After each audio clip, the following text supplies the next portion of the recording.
반갑습니다. 박혜경입니다. 오랜만에 뵙겠습니다.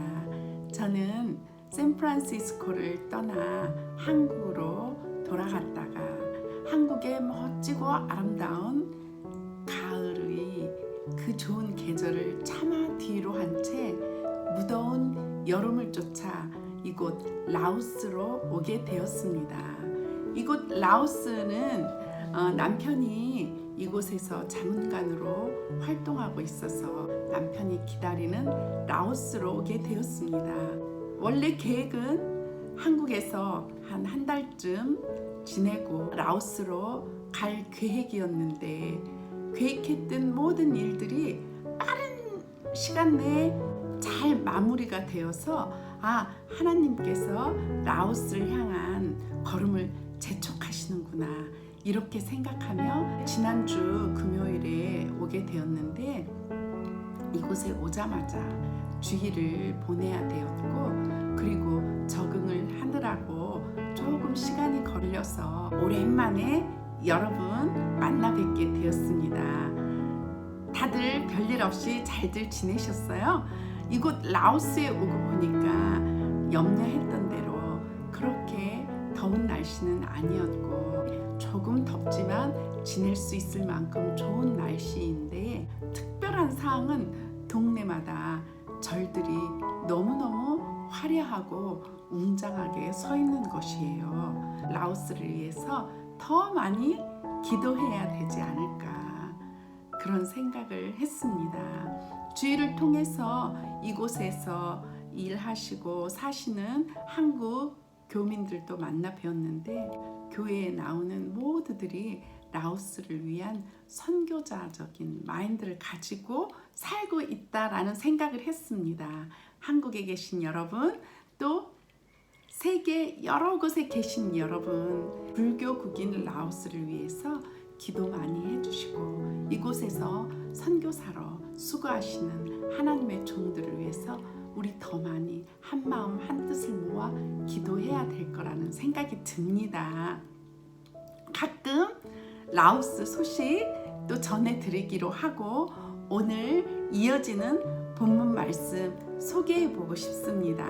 변함없이 하나님의 말씀에 귀 기울이는 여러분 모두를 사랑하고 축복합니다. 오늘도 나누어지는 하나님의 말씀의 은혜 속에서 특별한 활력소가 될 수 있고 지표가 되기를 간절히 소망합니다.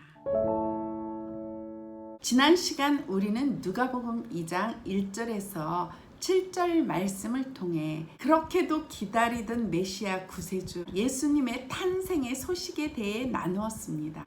그 일은 하나님의 한치 오차도 없이 치밀하게 계획된 일이었고 구약에 이미 예언된 말씀대로 아기 예수님이 온 세상의 구세주로 베들레헴 다윗의 동네에서 탄생하셔서 강보에 쌓여 구유에 누이신 것임을 알게 되었습니다. 누가복음의 기록자인 누가는 그 본문을 통해 진정 역사의 주인은 하나님이시며 호적 정리는 그때에 일어났던 분명한 역사적인 사실이며 하나님의 말씀은 반드시 언젠가 꼭 이루어진다는 것을 알게 되었습니다. 예수님의 탄생의 이 기쁜 소식은 앞으로 오실 예수님에 대한 깊은 묵상과 두려움과 소망이 함께 오버랩 되어야 할 것입니다. 우리 모두 긴장하며 마라나타 다시 오실 예수님을 맞이할 준비의 삶이 우리의 일상이 되어야 할 것입니다. 이어지는 누가복음 2장 8절에서 14절 예수님의 탄생의 기쁜 소식의 첫 증인으로 목자가 선택되었다는 이야기입니다. 제가 본문 말씀 받들어 읽어 보겠습니다. 그 지역의 목자들이 밤에 밖에서 자기 양떼를 지키더니 주의 사자가 곁에 서고 주의 영광이 그들을 두루 비추매 크게 무서워하는지라. 천사가 이르되 무서워하지 말라. 보라 내가 온 백성에게 미칠 큰 기쁨의 좋은 소식을 너희에게 전하노라. 오늘 다윗의 동네에 너희를 위하여 구주가 나셨으니 곧 그리스도 주시니라. 너희가 가서 강보에 쌓여 구유에 누워 있는 아기를 보리니 이것이 너희에게 표적이니라 하더니 호련히 수많은 천군이 그 천사와 함께 하나님을 찬송하여 이르되 지극히 높은 곳에서는 하나님께 영광이요 땅에서는 하나님이 기뻐하신 사람들 중에 평화로다 하니라.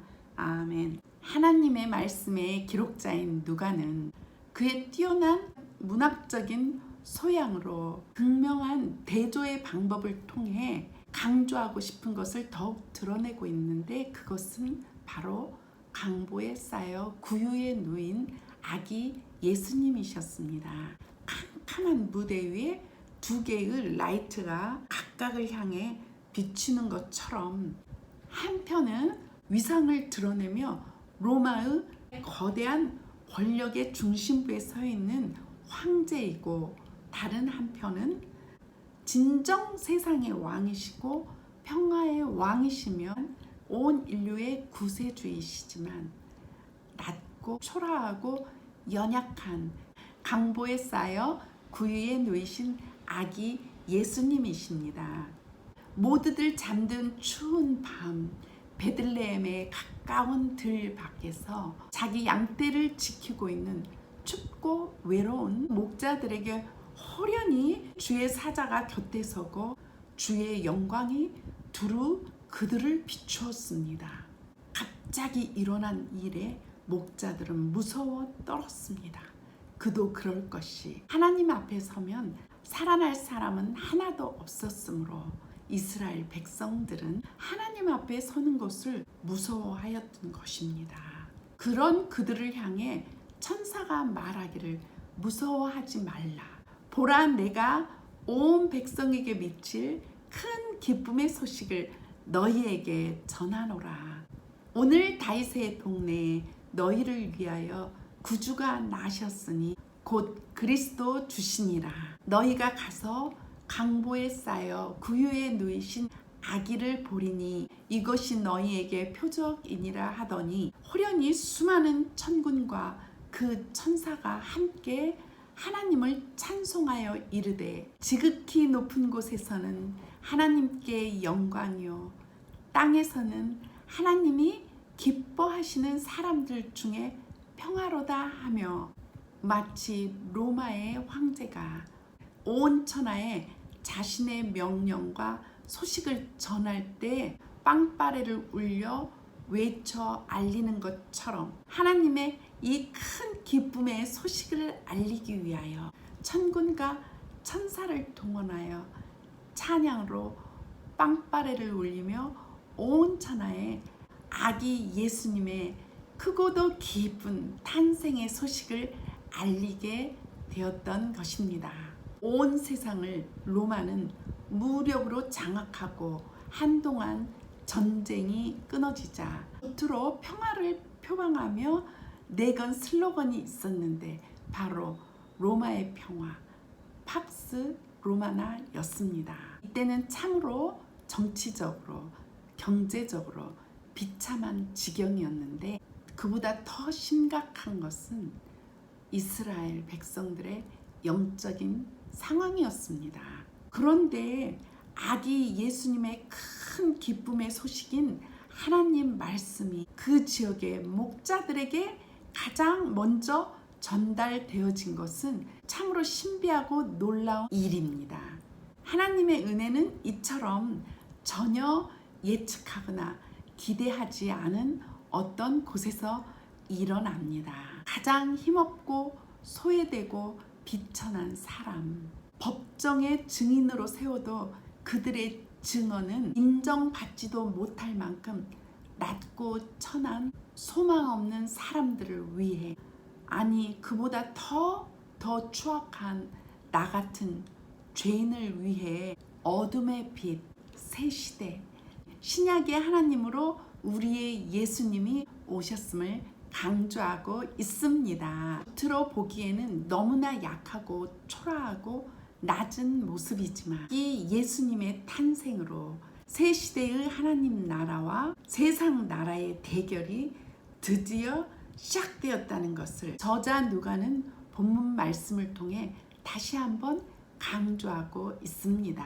이렇게 시작된 대결의 결과는 피비린내 나는 박해와 순교를 거치지만 고작 300년이 흐른 후에 그 황제가 그리스도인이 되게 된다는 것입니다.